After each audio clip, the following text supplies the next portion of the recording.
Ito ang pinakamahal na cake sa buong mundo, ang Castella Cake. At kahit bilyonaryo ka patulad ni Elon Musk, hindi mo pa rin ito basta-bastang mabibili. Kasi, ang bihirang dessert na ito ay inihahain lang sa piling-piling tao. Kilala ang Castella Cake sa sobrang lambot at bouncy nitong texture, parang natutunaw sa bibig. Pero bakit nga ba sobrang mahal nito? Ang sikreto, 69 na beses lang ito ginagawa sa isang taon at ang recipe nito ay sobrang lihim. Pero may ilang tao na nakasilip kung paano ito ginagawa. Una, 500 itlog ang binabasag sa isang higanteng bowl tapos mano-manong inihihiwalay ang pula at puti ng itlog.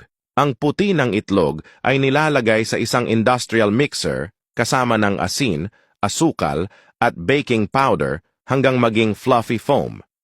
Kasabay nito, hinahalo naman ang pula ng itlog sa harina at gatas hanggang maging makinis ang mixture. Pagkatapos, dahan-dahang pinagsasama ang dalawang mixture. Ang batter ay iniluluto sa isang espesyal na oven sa loob ng 20 minuto at dito na nabubuo ang legendary cake na naibenta na sa halagang milyon-milyon.